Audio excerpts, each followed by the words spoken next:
하나님 말씀 함께 보실 텐데요. 자실 말씀은 고린도전서 7장 말씀이 되겠습니다. 고린도전서 7장 말씀이 되겠습니다. 고린도전서 7장 38절로부터 40절까지 말씀, 우리가 계속 고린도전서 강의를 해나가는데요. 오늘 7장 전체를 볼 텐데요. 말씀은 38절로부터 40절까지만 보도록 하겠습니다. 우리 다 같이 한 목소리로 봉독하겠습니다. 시작. 그러므로 결혼하는 자도 잘하거니와 결혼하지 아니하는 자는 더 잘하는 것이니라. 아내가 그 남편이 살아있는 동안에 매여 있다가 남편이 죽으면 자유로워 자기 뜻대로 시집갈 것이나 주 안에서만 할 것이니라. 그러나 내 뜻에는 그냥 지내는 것이 더욱 복이 있으리로다. 나도 또한 하나님의 영을 받은 줄로 생각하노라. 아멘. 자, 우리 믿음을 선포하겠습니다. 믿음은 믿음은 창조적입니다. 믿음은 소망적입니다. 나는 믿음의 사람입니다. 나는 주 안에서 행복합니다. 아멘. 아멘. 할렐루야. 행복하십니까? 설교는요. 왜 이렇게 좋아하시죠?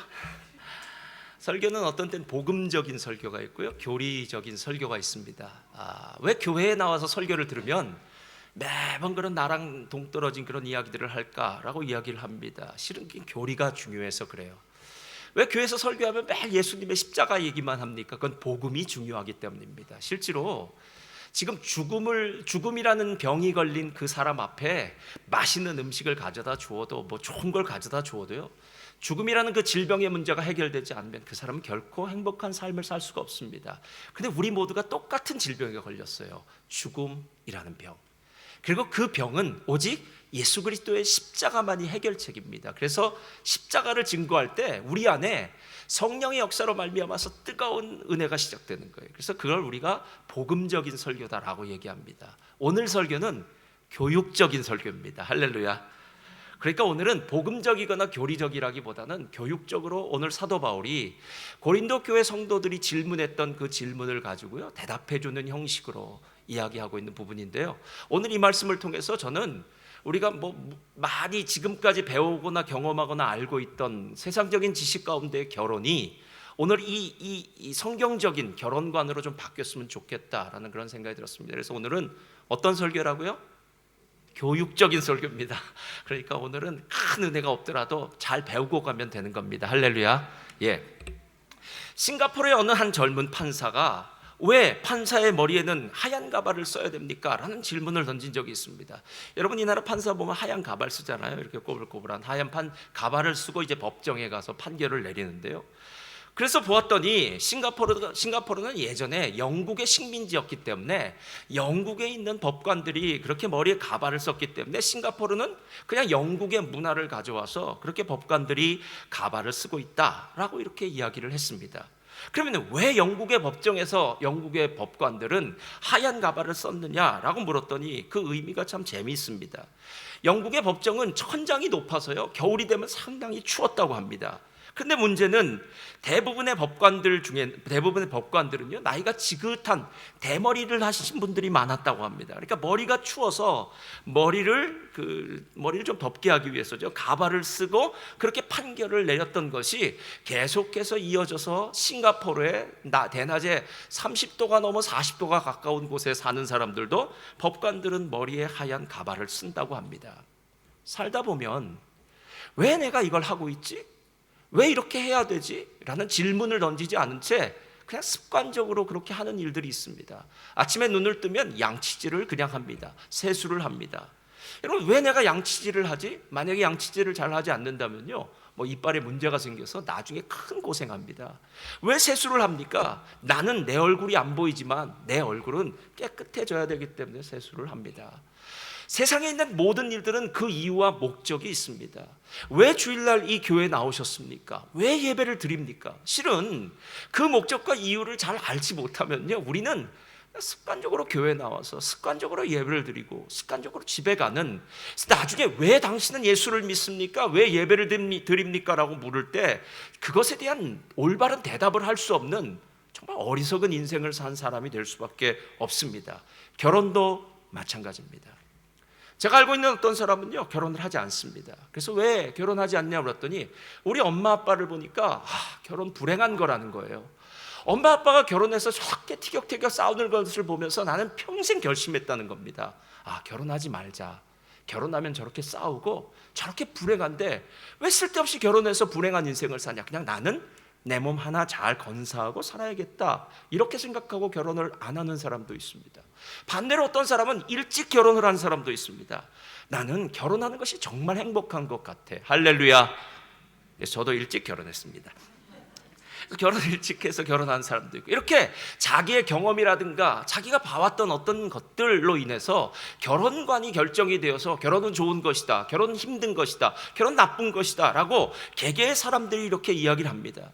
부모님들은 자신들의 결혼관에 대해서, 결혼에 대해서도 생각하는 경우가 있지만 자녀들을 향해서도 그런 결혼관에 대해서 이야기를 합니다. 너는 이런 사람들을 만나야 돼. 이래야 행복할 수 있어. 어린 나이에 결혼을 해야 돼. 아니야, 조금 나이가 들고 난 다음에 해야 돼. 여러 가지 이야기들을 하면서 결혼에 대한 자기의 생각은 있을 수 있다는 거예요. 그렇지만 정말 중요한 것은 무엇입니까? 내 생각이 아무리 많은 경험과 많은 지식 가운데 있다고 할지라도 하나님이 결혼에 대해서 뭐라고 말씀하시는가를 알아야 된다는 거예요. 그래서 오늘 사도 바울은 결혼관에 대해서 고린도전서 7장을 통해서 우리들에게 세 가지 측면에서 오늘 이야기를 나누고 있는데요. 첫째는 창조적인 관점에서 결혼에 대해서 이야기합니다. 자, 첫 번째는 무슨 관점이라고요? 창조적인 관점. 자, 머리에 꼭 기억해 두세요. 하나님이 처음 창조하실 때부터 결혼은 있었다. 그래서 창조적인 관점이에요. 두 번째, 은사적인 관점에서 결혼을 이야기해요. 두 번째는 뭐라고요? 은사적인 관점. 세 번째는 마지막 제일 중요한데요, 종말론적 관점에서 결혼에 대해서 얘기해요. 그래서 실은 오늘 이 결혼에 대해서 얘기하는 창조적인 관점, 그리고 은사적인 관점, 그리고 종말론적인 관점, 이 세 가지가 실은 오늘 고린도전서 7장을 통해서 우리들에게 결혼에 대해서 완벽하게 알려주는, 정말 제가 보기에는요 100% 알려줄 수 있는 귀한 교재가 아닐까라는 그런 생각이 들었습니다. 자, 첫 번째부터 보겠습니다. 창조적인 관점에서의 결혼. 자, 결혼은 하나님께서 제정하신 것입니다. 창세기 1장 27절에 이렇게 이야기합니다. 다 같이 읽겠습니다. 시작. 하나님이 자기 형상 곧 하나님의 형상대로 사람을 창조하시되 남자와 여자를 창조하시고. 자, 하나님이 누구를 창조하셨다고요? 남자와 여자를 창조하시고요. 그리고 창세기 1장 28절은 우리가 읽지 않았지만 하나님이 사명을 주십니다. 자, 남자와 여자여, 너희들은 둘이 연합하여서 한 몸이 되어서 결혼하여서, 그 말은 거기에 빠져 있어요. 결혼하여서 생육하고 번성하고 충만하고 정복하고 다스려라 라고 얘기해요. 남자 혼자서는 아이를 낳을 수가 없습니다. 생육이라는 말은 남자와 여자가 한 몸이 될 때, 결혼을 할 때 이루어지는 거예요. 여러분, 동성애가 나쁘다 좋다라는 말 할 의미도 필요도 없습니다. 왜냐하면 공성애는 하나님의 창조의 목적, 창조의 사명을 감당할 수가 없습니다. 남자가 여자가 함께 있어야 자녀를 생산하고, 그 자녀를 생산하는 곳이 가정이 되는 것이고, 그곳에서 생육하고 충만하고 정복하고 다스리는 역사, 하나님이 만드신 이 피조 세계를 우리가 다스려야 되는 그런 거룩한 하나님의 부왕이라고 얘기하겠죠. 하나님의 부왕처럼 세상을 살아야 되는 우리가 있기 때문에 창세기 1장은 분명히 이렇게 이야기하고 있어요.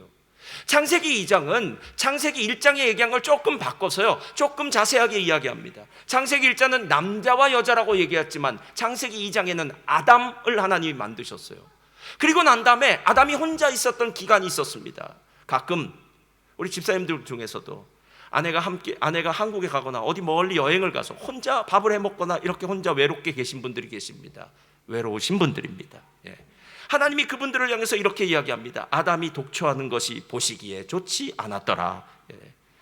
여러분, 결혼한 사람이 혼자 있는 게 참 보기가 안 좋았단 말이 나쁘다는 이야기가 아니라요, 뭔가 염려되고 외로워 보일 때가 있습니다. 두 사람이 함께 다닐 때는 참 보기 좋았는데 혼자서 왔다 갔다 하는 거 보니까 참 외로워 보입니다 라고 얘기합니다. 아담이 독초하는 것이 하나님이 보시기에 안 좋았다고 얘기해요. 창세기 1장에는 7번씩이나 하나님이 보시기에 좋았다라는 얘기가 있는데, 유일하게 이제 보시기에 안 좋은 일이 있는데 그게 남자 혼자 있는 것입니다. 왜냐하면 창조의 목적을 이룰 수가 없기 때문에 그래요. 그래서 결혼은 안식일과 함께 하나님의 창조의 결정판이에요. 결정판. 그러니까 창조의 가장 최고봉은 결혼이에요. 그래서 남자가 그 부모를 떠나 아내와 연합하여 한 몸을 이룰지니라. 창세기 2장 24절의 그 말씀은 하나님이 창조하시면서 내가 원하는 너희들이 세상 가운데 이렇게 살기를 원한다, 이런 복을 받기를 원한다 라고 얘기할 때 썼던 말이 바로 결혼입니다. 결혼. 근데 여기 문제가 생겼어요. 하나님의 창조의 목적은 사라지지 않고 계속 이어졌는데 여기에 드디어 죄가 들어왔습니다. 아담과 하와가 그 죄로 말미암아 서로 미움의 관계가 되었습니다. 아담이 하나님을 향해서 말합니다. 하나님이 주신 저 여자가 나를 유혹해서 저 여자 때문에 내 인생이 망쳐졌습니다 라고 얘기합니다. 그랬더니 하와는 이야기합니다. 그 남자라고 얘기할 수는 없으니까 저기 뱀이 나를 유혹했습니다. 나는 정말 그러지 않고 싶었는데 이 환경이, 이 문제 때문에 내가 이렇게 됐습니다. 그래서 아담과 하와는 서로 싸우기 시작합니다. 최초의 부부싸움은 에덴 동산에서부터 시작됐습니다. 그런데 여러분, 에덴 동산에서 시작한 이 최초의 부부싸움이 얼마나 무섭게 번졌는 줄 아세요? 아담과 하와한테는 별 문제가 없었던 것 같은데 그 정도 부부싸움으로 끝났는데 그 자식은 서로가 서로를 죽여요. 아까 제가 제일 처음에 얘기했잖아요. 부모님이 결혼에 대해서 정말 좋은 어떤 롤 모델을 보여주지 못한 그런 가정에서는 혹시나 자녀들이 결혼은 나쁜 거야, 결혼을 하니까 부모가 이렇게 싸우는구나 라는 잘못된 선입견을 가져다 줄 수도 있어요. 여러분 정말 조심하셔야 됩니다. 정말 조심하셔야 됩니다. 결혼은 그렇지 않습니다. 하나님이 택하신 결혼은 정말 축복된 결혼이에요. 그런데 문제는 이 죄로 말미암아 그 다음에 일어난 모든 결혼은 다 타락한 육체로 말미암아 벌어진 결혼입니다. 그래서 그 다음부터는 하나님이 처음에 만드신 그 창조 목적은 계속해서 유지되었지만 문제는 우리의 몸이 문제가 된 거예요. 몸이. 우리가 계속해서 보고 있는 이 고린도전서 7장 이전에 몸으로 음행하는 문제 때문에 얼마나 힘드냐는 거예요. 근데 이 음행의 문제는 그렇게 쉬운 문제가 아니라는 거예요. 쉬운 문제가 아니라는 거예요. 그래서 아담과 하와도 이런 얘기가 있습니다. 서로 믿지 못하고 서로 부부싸움하면서 어떤 일이 벌어졌냐면 아담이 낮에 열심히 나가서 밭에서 일을 했습니다. 그리고 집에 들어와서 고운하게 자고 있는데 왠지 잠결에 쎄한 느낌이 납니다. 그래서 갑자기 눈을 탁 떴더니 하와가 아담의 갈비뼈를 세고 있는 겁니다. 이유는요, 어디 가서 딴짓하지 않았지, 딴 여자 만들어 놓고 있는 거 아니지 라고 하면서 갈비뼈를 세고 있더라는 거예요. 여러분 실제로 오늘 성경에서 말하고 있는 이 부분이 오늘 더 중요한 이유는 뭐냐면요, 우리는 죄짓기 이전에, 아담과 하와가 죄짓기 이전에 창조의 100% 목적을 이룰 수 있는 세상을 사는 것이 아니라 타락한 세상에 살고 있다는 거예요. 이 몸을 믿지 말라라는 거예요. 그래서 오늘 고린도 교인들이 어떤 얘기를 했냐면요, 7장 1절 2절에 이렇게 얘기해요. 자, 다 같이 읽겠습니다. 시작. 너희가 쓴 문제에 대하여 말하면 남자가 여자를 가까이 아니함이 좋으나. 자, 이건 무슨 말이냐면 가까이 안 한다는 건 접촉하지 않는다는 완곡한 표현이에요. 우리가 영적으로 살기 위해서는 이 육체가 언제나 걸림돌이나 장애물이 될 확률이 높습니다. 나는 정말 영적으로 살고 싶어요. 거룩하게 살고 싶어요. 그런데 이 내 몸이, 이 영적인 내 마음, 영적인 은혜를 쫓아가지 못합니다. 제가 예전에 우리 70 넘은 그 집사, 여기 말고 예전 교회에 70 넘은 그 집사님들과 함께 바닷가를 이렇게 갈 때가 있었습니다. 우리 담임 목사님도 가시고 있는데 이 70 넘은 목사님들이 바닷가를 갔더니 눈이 다 돌아가는 겁니다. 비키니를 입은, 수영복 입은 여자들한테. 마음은 원이로되 육신이 따라가지 않는 것, 별 수 없다는 얘기예요. 여러분, 별 수 없다는 얘기입니다. 별 수 없습니다.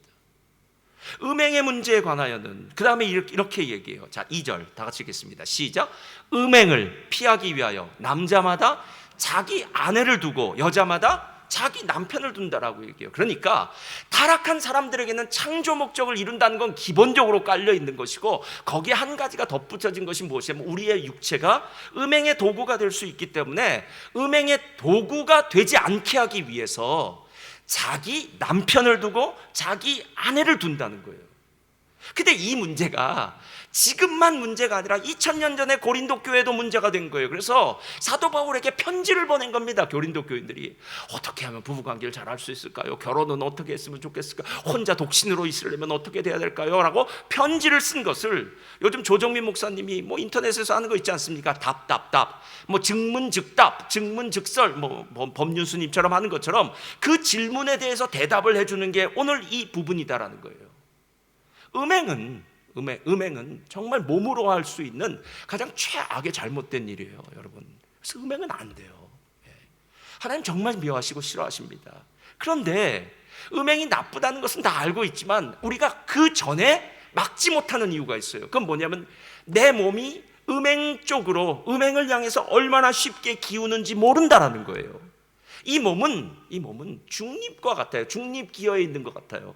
여러분, 자동차 중립기어에 놓으신 적 있습니까? 자, 자동차를 중립기어에 놨을 때 평지에 있을 때는 자동차는 움직이지 않아요. 가만히 서 있어요, 밀지 않는 이상. 근데 만약에 자동차를 언덕에, 이 고바위 같은 언덕에다가 중립기어를 놓으면 자동차는 그냥 밑으로 내려옵니다. 만약에 반대로 뭐 낭떠러지 같은 데다 놓는다면요, 중립기어에 있는 그 자동차는 기어를 넣지 않았음에도 불구하고 그냥 낭떠러지로 떨어질 수밖에 없다라는 거예요. 몇 년 전인가요? 중국에 큰 홍수가 나서 중국에 큰 댐이 있더라고요. 산시댐인가 무슨 댐. 어마어마한 물을 저장해 놓는 댐이더라고요. 근데 문제가 이 댐이 터질 위기에 닿았다는 거예요. 근데 이 댐에서는 수문을 열고 물을 방류할 수가 없다는 겁니다. 지금 가뜩이나 홍수가 난 상태인데 만약에 이 댐이 수문을 열고 물을 방류하면 그 하류에 있는 지역은 모두 홍수로 쓸려간다는 거예요. 그러니까 이 댐에 지금 수위를 조절하는 거죠. 보는 거예요. 치수가 있습니다. 여기까지 노란색, 그다음에는 주황색, 그다음에 빨간색 넘으면 그 다음에는 그냥 홍수가 나서 모든 것을 쓸어 내려가는 그 물의 힘. 그래서 댐을 만들어 놓은 사람은 저수라든가 전력을 얻기 위해서라든 많은 것도 있지만 반드시 수문을 열어놓고 물 수위를 조절할 수 있어야만 그 댐의 역할을 잘 감당할 수 있다는 겁니다. 우리의 육체가 댐 같다는 거예요. 결혼은 수문과 같다는 거예요. 그래서 그 수문이 열려짐으로 인해서 우리의 몸이 하나님 앞에서 하나님이 기뻐하시는 거룩한 도구, 그리고 처음 하나님이 창조의 목적을 가지고 창조하셨던 하나님의 영광의 도구로 쓰일 수 있다는 겁니다. 그래서 오늘 사도 바울이 이야기하는 거예요. 음행의 연고로 자기 아내를 두고 자기 남편을 놓아라 라고 얘기해요. 근데 결혼은 여기서 끝나지 않아요. 은사적인 측면이 있어요. 자, 첫 번째는 창조적인 측면이라면 은사적인 측면이에요. 고린도서 7장 7절 한번 펴주시기 바랍니다. 다 같이 읽겠습니다. 시작. 나는 모든 사람이 나와 같기를 원하노라. 그러나 각각 하나님께 받은 자기의 은사가 있으니 이 사람은 이러하고 저 사람은 저러하니라. 우리 청년들 30대가 넘은 청년들 우리 함께 예배를 드리니까요. 청년들이 제일 듣기 싫어하는 말은 언제 결혼하냐, 왜 결혼 안 했냐라는 겁니다. 여자도 소개시켜주지 않으면서 맨날 결혼하라고 얘기하고. 여러분, 여기 사도 바울은 독신으로 있었습니다. 아마도 사도 바울은 결혼했던 것 같아요. 그런데 어떤 이유에서였는지 주님을 믿는 그 이유로 인해서 아마 독신의 생활을 살았던 것 같아요. 사도 바울이 오늘 이야기합니다. 나는 너희들이 나처럼 독신으로 사는 거 참 좋다. 난 원한다. 그러나 독신으로 살려면 은사가 있어야 된다. 은사라는 말은 선물이란 뜻이에요. 여러분, 선물을 받은 사람과 안 받은 사람의 차이는 뭐냐면요, 선물을 받은 사람은 그 선물을 사용할 수가 있어요. 선물을 안 받은 사람은 사용할 수가 없습니다. 그러니까 독신의 은사가 있다는 것은 내가 독신으로 살고도 별로 문제가 없는 사람들이 있어요. 제가 신학교에서 교수님 중에 존 채프만이라는 교수님이 있어요. 이분이 전도학에서는 참 유명한 교수님인데 평생을, 그때 제가 만날 때가 80세였어요. 80세의 이 교수님이 평생을 독신으로 살았어요. 근데 이분은 정말 얼마나 해피하게 살았는지 몰라요. 그리고 얼마나 자유롭게 살았는지 몰라요. 그래서 많은 곳을 다니면서 복음을 전하고 가르치기도 하고 했어요. 제가 2000년인가요? 그때 존 스토트 목사님 만났는데 존 스토트 목사님이 그때 거의 90이 가까우셨더라고요. 그런데 그 존 스토트 목사님도 평생 독신으로 사셨어요. 근데 평생 독신으로 사신 존 스토트 목사님 밑에 있는 세크레타리아도 수십 년을 같이 있는데 그분도 80세가 넘었는데 독신으로 사셨다고 그러더라고요. 여러분, 외국 교회에는 독신 목사님들이 많이 있습니다. 왜냐하면 독신으로 하나님의 일들을 많이 감당할 수 있기 때문에 그래요. 그런데 제가 물어봤습니다. 아니, 독신으로 있으면 힘들지 않았습니까? 라고 물어봤더니 존 스토트 목사가 이렇게 얘기하더라고요. 공부하느라고 힘든 걸 잘 몰랐대요. 그러니까 공부가 너무 좋으니까, 그리고 사역하는 게 너무 바쁘니까 내가 지금 누구 결혼해서 아내 자녀들 이런 거 챙기는 것도 없이 하나님을 위해서 평생을 잘 섬겼다고 얘기하더라고요. 이걸 독신의 은사라고 얘기해요. 근데 저를 따라하시기 바랍니다. 독신의 은사만 있는 것이 아니라 결혼의 은사도 있어야 합니다. 결혼 아무거나 하는 사람, 아무나 하는 거 아닙니다. 결혼한 사람들은 하나님이 은사를 주신 거예요. 어떤 은사입니까? 결혼의 은사예요. 결혼의 은사. 하나님이 여러분에게 결혼을 누군가와 함께 사는 이 결혼의 은사를 주셨을 때는 그 일이 여러분에게 축복이 되기 때문이고요.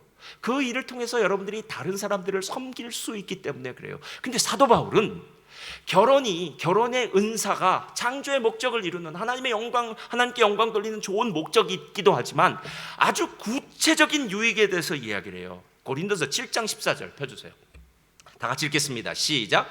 믿지 아니하는 남편이 아내로 말미암아 거룩하게 되고 믿지 아니하는 아내가 남편으로 말미암아 거룩하게 되나니 그렇지 아니하면 너희 자녀도 깨끗하지 못하니라. 그러나 이제 거룩하니라. 잠깐 놔두시고요. 사도 바울은 예수 안 믿는 사람들이 이혼하거나 결혼하는 문제에 대해서는 자유롭게 하라고 이야기합니다. 뭐 한평생 사는데 함께 살 수도 있고 헤어질 수도 있고 그건 별 문제가 되지 않아요.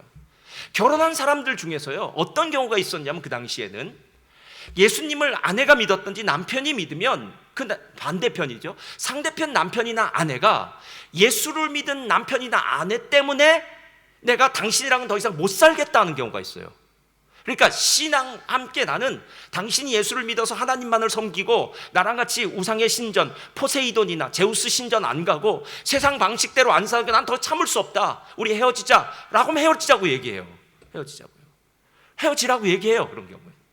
그런데 어떤 경우가 있냐면 남편이나 아내가 상대편이 배우자가 예수님을 믿었는데 나는 당신과 계속 살고 싶어요 라고 얘기하는 경우가 있어요. 나는 예수를 안 믿지만 그래도 계속 살고 싶어요 라는 사람이 있다면 같이 살라라는 거예요. 같이 살라라는 거예요. 그러면서 하는 얘기가 믿지 아니하는 남편이 아내로 말미암아 거룩하게 되고 믿지 아니하는 아내가 남편으로 말미암아 거룩하게 된다. 그리고 더 중요한 건 그렇지 않으면 너희 자녀도 깨끗하지 못하리라. 즉 너희 자녀가 믿음의 부부의 그 믿는 사람의 그 선한 영향력으로 말미암아 가정이 유지될 때에 그때 그 자녀가 아빠를 보고 엄마의 믿음을 보면서 이게 진짜 하나님을 믿는 사람들의 모습이구나 라는 것들을 깨닫고 그 믿음의 유산이 계속 이어질 수 있다는 거예요. 여러분 잘 생각해 보세요. 오직 성령이 너희에게 임하시면 너희가 권능을 받고 사도행전 1장 8절 예루살렘과 온 유대와 사마리아와 땅끝까지 이르러 내 증인이 되리라. 여러분 순복음교회를 다니면서 사도행전 1장 8절을 모르는 사람은 없습니다. 오직 성령이 너에게 임하시면 예루살렘, 온 유대, 사마리아 땅끝까지 증인이 된다고 이야기합니다. 나가서 전도한다는 얘기예요. 예수님의 증인 된다는 이야기입니다. 근데 제일 먼저 시작은 예루살렘부터. 그리고 다른 많은 사람들을 전도한들 우리 집에 있는 이 사람이 지금 예수를 믿어야 되는데 이 사람이 지금 예수를 믿지 않고 있는데 이 사람이 하나님을 모르고 있는데 정말 답답하지 않으십니까 여러분? 예? 하나님 앞에 눈물이 나지 않으십니까? 얼마 전에 벌써 한 2주 됐네요. 2주 내에 있었던 이태원 사건을 통해서 이태원 그 사태를 통해서 죽은 사람들의 나이대들이 나왔더라고요. 10대, 20대가 제일 많더라고요. 그리고 30대더라고요. 그리고 우리 같은 사람은 이태원 가래도 안 갑니다. 할렐루야. 그냥 우린 사람 모이는 데가 제일 싫어요. 예. 우리는 조용했으면 좋겠고요. 북적북적 되는 데는 싫습니다. 그래서 여기에 모인 많은 분들은요, 그런데 가라고 해도 안 가요. 게다가 토요일 저녁은 조용히 자고 주일 준비를 해야 되는데 왜 우리가 밤에 거기 이태원을 갑니까? 우리는 안 갔을 거예요. 근데 젊은이들은 틀려요, 여러분. 그 사람이 나쁘다는 것이 아니라 그만큼 에너지가 있는 거죠. 거기 간 사람들의 많은 사람이 사람 구경 갔다고 그러더라고요. 사람 구경이요. 그럼 제가 묻겠습니다. 10대, 20대, 30대 그 사람들이 과연 죽음에 대해서 생각했을까요? 나이 든 사람이야 이제 죽음에 대해서 생각하죠. 그러나 10대, 20대는 죽음과는 상관없이 살아요. 죽지 않을 거라고 생각하고 살았을 거예요. 이태원을 갔을 때 사람들과 함께 할로윈 파티에 코스튬 입은 거 구경하고 사진 찍고 그 노는 그 와중에 그들은 사는 것만 생각했죠. 즐기는 것만 생각했죠. 그런데 인생이 그렇게 안 되는 거예요. 인생이 그렇게 안 되는 거예요. 그럼 언제 우리가 갈지 몰라요. 복음을 전한다는 거, 이건 절대절명의 사명이고요. 게다가 복음 전하는 건 내일로 미룰 수가 없어요. 예. 하나님의 때가 돼야 옵니다. 그건 사실이에요. 저도 믿어요. 그렇다면 오늘 당신은 그 때를 위해서 무슨 일을 했습니까? 물어보면 돼요. 예, 저는 그 때가 이루어지기 위해서 기도했습니다. 오늘도 복음을 전했습니다. 오늘도 하나님 앞에 안타까운 마음을 이야기했습니다. 이러면 오케이. 왜냐하면 하나님의 손에 구원이 있으니까요. 그런데 그냥 잊어버려요. 시간이 지나면서 내 주변에, 내 가까이에 있는 이 사람들, 실은 다음 주에 있을 우리 홈커밍 데이가 바로 그런 것들이에요. 어느 사이인가 모르게 우리가 왜 예배 드려야 되는지, 집에서 온라인으로 예배 드리면 예배 아닙니까? 꼭 교회 나와야 됩니까? 교회 나오면 불편한데요? 힘든데요?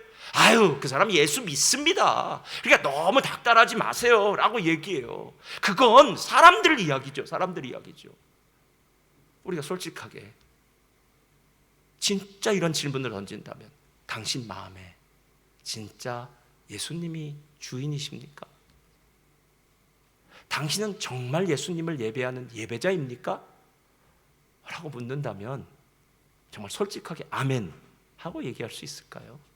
그 아멘 소리가 안 나온다면 우리의 삶이 큰 문제예요. 고린도서 7장은 바로 그 문제예요. 가장 가까이에 있는 사람을, 이 예수 믿는 사람이 영향력을 미칠 수 있게 만든 구조가 결혼 구조라는 거예요. 그래서 안 믿는 사람 닥달하지 말고 믿는 사람이 잘해야 됩니다. 믿는 사람이 하나님께 간구해야 됩니다. 예전에 조정민 목사님 사모님 그렇게 기도했대잖아요. 남편이 매일 룸사롱 가고 매일 밤마다 술 마시러 가고 했을 때 그 발 붙들고, 저녁에 들어온 그 사람 발 붙들고 기도했다잖아요. 양말을 벗기고 발을 씻겨주고 발을 붙들고 기도하고 신발을 붙들고 기도했다고 이야기하지 않습니까? 이 아들이 어디를 가든지 하나님을 믿게 하시고 거룩한 곳 가게 하시고 험한 곳, 더러운 곳 가지 않게 하나님 도와달라고. 여러분, 하나님 앞에 그렇게 기도했는데 하나님이 들어주시지 않겠습니까? 믿지 아니하는 남편이 아내로 말미암아 거룩하게 되고, 믿지 아니하는 아내가 남편으로 말미암아 거룩하게 된다. 이건 은사적인 측면이라는 거예요. 내가 예수를 믿는다, 구원받았다라는 은사를 받은 사람이 누군가를 섬길 수 있는 최고의 일은 구원하는 일이에요. 구원하는 일. 그래서 은사적인 측면을 얘기하는 겁니다. 이게 결혼의 다른 측면이에요. 근데 결혼은 세 번째 제일 중요한 측면이 있습니다. 이게 바로 종말론적 관점에서의 결혼이에요. 오늘 세 가지 관점, 즉 창조론적 관점, 창조적인 관점, 은사적인 관점, 종말론적 관점으로 결혼을 셋 중을 본다면 이 중에 제일 중요하고 사도 바울이 얘기하고 싶었던 부분은 아마 마지막이었던 것 같아요. 자, 종말이라는 뜻은요, 끝이 있다라는 거예요. 실은 종말에는 두 가지 의미가 있습니다. 하나는 시작이 있었으니까 끝이 있다는 거예요. 그럼 불교에서나 힌두교는 뭐라고 이야기합니까? 윤회사상 아닙니까? 돌고 돌고 돌고 돌고. 여러분이 이 세상에서 잘했다면 그 다음에는 강아지로 태어날 겁니다. 그러다가 강아지로 잘 살면 그 다음에는 사자로 태어날 겁니다. 뭐 그렇게 억겁을 겨쳐서 수백 번, 수백만 번 거듭 태어나다 보면 그다음에 뭐 사람으로 태어나고, 그러다가 뭐 부처가 되고 뭐 이렇게 된다고 얘기해요. 그 사람들은 그냥 매일 돌고 해요. 근데 우리는 아니에요. 우리는 직선입니다. 근데 직선인데 끊어진 직선이에요. 시작이 있고 끝이 있습니다. 여러분, 무덤에 가보셨습니까? 세멘터리 가면은 각자 무덤에 묘비가 있고요. 거기에는 반드시 쓰여져 있는 숫자들이 있습니다. 1900 몇 년, 그리고 쭉 긋고 1900 몇 년, 뭐 2000 몇 년, 이렇게 태어난 날과 죽은 날이 있어요. 여러분, 우리가 태어난 날은 기쁘고 감사해서 생일 잔치를 벌여요. 그날은 미역국을 먹습니다. 생일 케이크에 촛불을 붑니다. 전도서는 우리에게 이렇게 얘기하더라고요. 잔치집에 가는 것보다 초상집에 가는 것이 낫다. 모세는 이렇게 얘기하더라고요. 너희의 남은 날을 계수할 수 있는 것이 지혜다. 여러분, 진짜 잘 살기 위해서는요, 나한테 남겨진 날이 얼마인지를 계산할 수 있어야 돼요. 근데 진짜 문제는 내가 계산한 대로 남아있지 않다는 게 더 큰 문제고요. 그래서 그 부분에 대해서는 꼭 대비하셔야 돼요. 내가 오늘 죽어도 천국에 갈 수 있다. 오늘 죽어도 나는 하나님의 품에 갈 수 있어. 오늘 죽어도 나는 후회하지 않아 라는 오늘 결단을 내리셔야 되고요. 두 번째는 여러분의 나이에 따라서 남은 날은 계수해 보십시오. 요즘은 조금 길게 계수해야 됩니다. 한 90은 잡으셔야 될 것 같아요. 그러니까 90 빼기 여러분의 나이 하시면 됩니다. 그럼 여러분이 어떻게 시간을 보낼지 한번 생각해 보세요. 몇 번이나 나에게 이 봄이 찾아올 것인가? 내가 몇 번이나 더 아침에 일어나 새벽 예배를 가고 난 다음에 주님 앞에 가게 될 것인가? 여러분, 이런 생각하다 보면 한 번 드리는 예배가 어설프게 드리는 예배가 되지 않고요, 한 번 나에게 맞는 이 봄이, 이 여름이 감격스럽게 느껴진다는 거 아세요? 여러분? 종말은 시작이 있고 끝이 있다는 겁니다. 끝을 아는 게 지혜예요. 우리에겐 끝이 있어요, 여러분. 그래서 끝을 생각하며 살라라는 거예요. 근데 두 번째가 더 중요해요. 시작과 끝이 있다는 것보다 더 중요한 건 누군가 시작하고 누군가 끝내는 그 주인공이 있다는 거예요. 그걸 우리는 하나님이라고 얘기해요. 역사의 주인은 하나님이시고, 하나님의 주권대로, 하나님의 섭리대로, 하나님의 계획대로 태초에 하나님이 천지를 창조하시고 마지막에 예수 그리스도의 재림으로 말미암아 세상이 끝나는 이 마지막 종말이 있다는 것. 그래서 실제로 결혼을 종말론적인 관점에서 본다면 잘 생각해 보세요. 여러분이 지금 만나서 사는 그 부부들은 여러분이 한평생 살았다면 요즘 50년 살 확률이 높죠. 오래 사시니까요. 50년, 60년을 살았다고 해도 천국에서 사는 영원과 비교한다면요, 우리가 이 세상에서 사는 삶은 아무것도 아니에요. 게다가 천국에 대해서 얘기할 때 아주 재미있게 얘기한 건 무엇이냐면, 천국에 가면 다 천사처럼 변한다. 그러니까 천국에 갔는데도 불구하고 아직도 나는 남편이고 내 아내가 있고 우리 집에 말썽 피우는 그 아이들과 함께 천국에서도 함께 집을 살아야 된다라고 얘기하면 천국은 진짜 천국이 될 수가 없어요, 여러분. 누군가로 인해서 염려하거나 걱정하거나 누군가가 나에 붙어 있다면 그것은 나의 자유를 빼앗아가는 부분일 수 있어요. 천국에 가면 여러분들은 다 자유롭게 살 것입니다.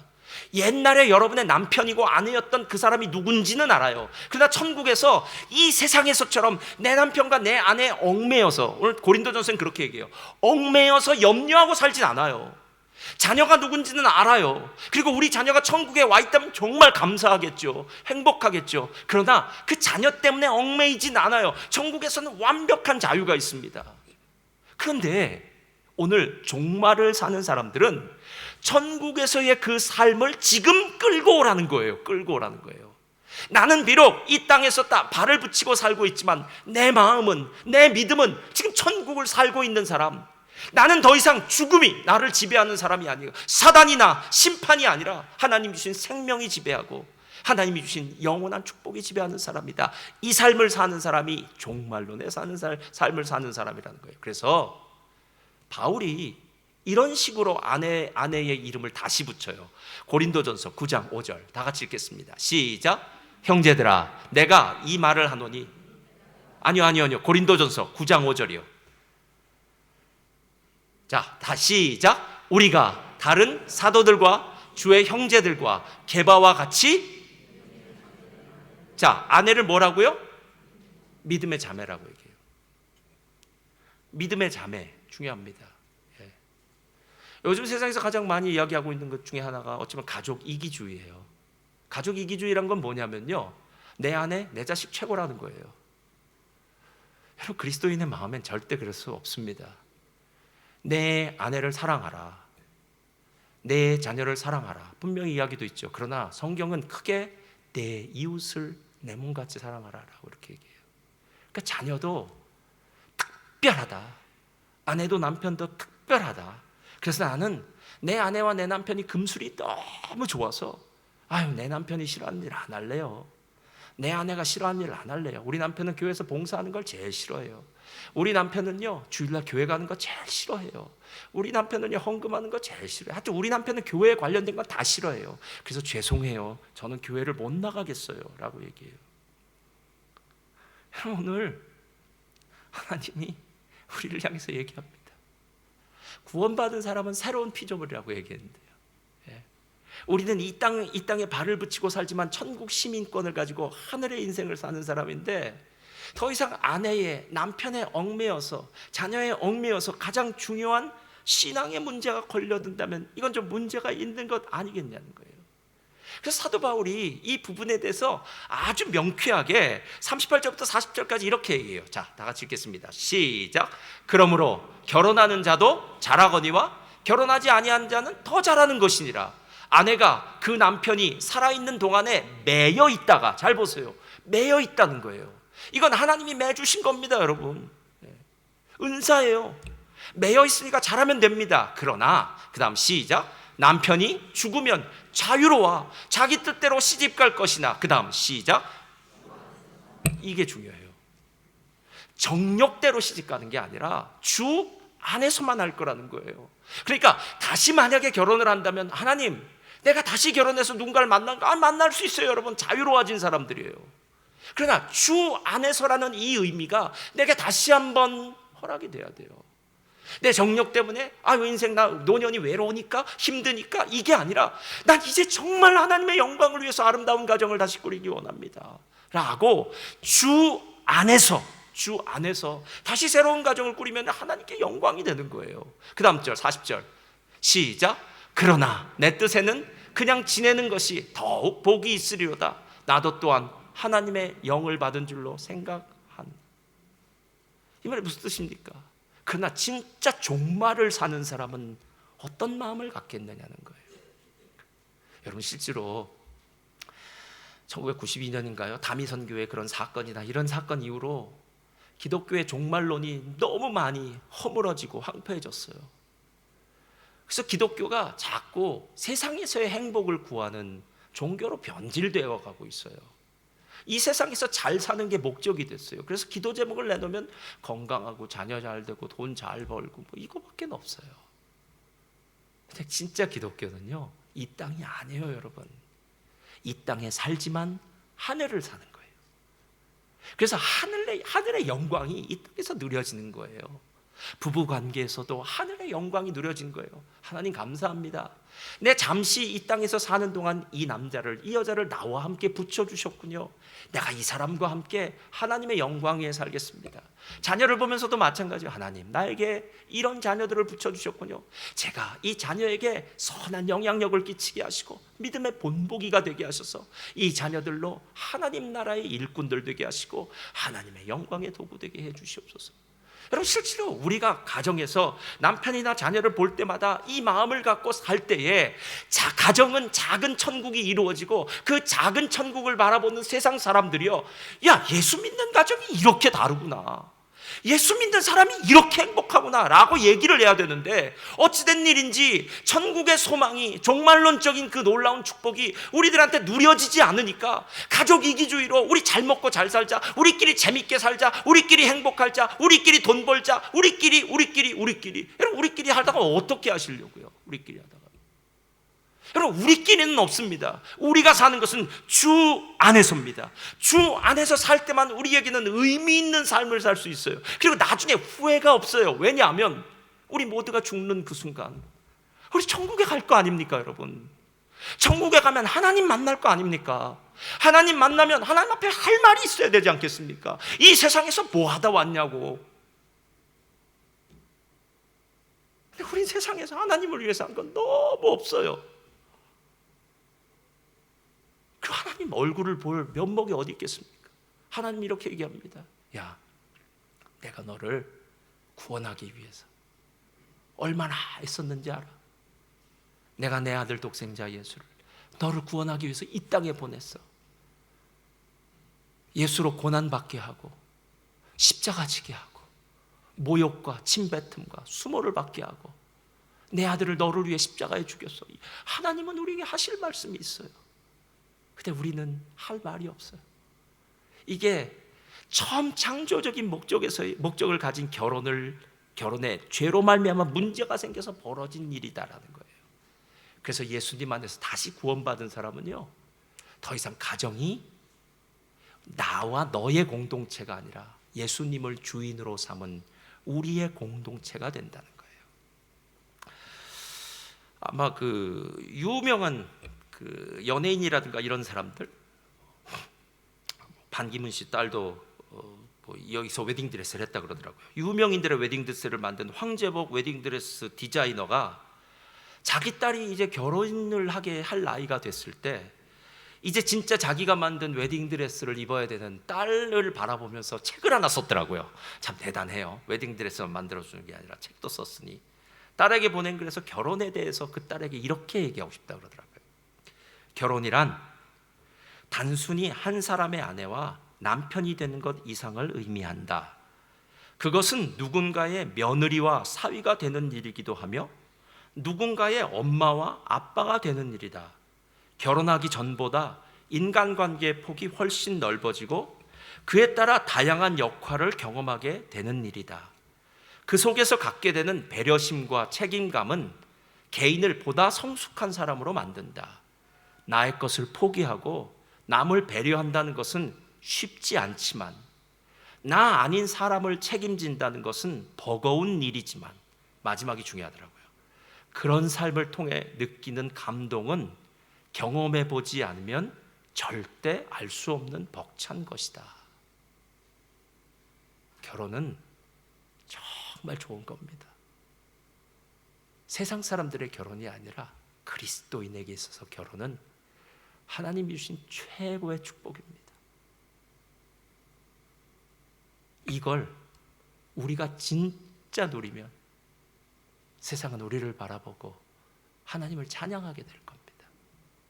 그리고 예수님을 믿게 될 것입니다. 여러분, 어렵고 힘든 가운데서도 어떻게 내 결혼 생활을 유지해야 될까? 어떻게 내 삶을 살아야 될까는 여러분 선택하십시오. 그러나 창조적 관점, 은사적 관점, 그리고 종말론적 관점이 이 결혼의 아주 중요한 새 디딤돌과 같다는 거, 지탱할 수 있는 디딤돌 같다는 거 잊지 마시고, 저는 그리스도인의 결혼이, 그리스도인의 가정이 하나님의 가장 큰 축복이 되시기를 예수님의 이름으로 축원드립니다.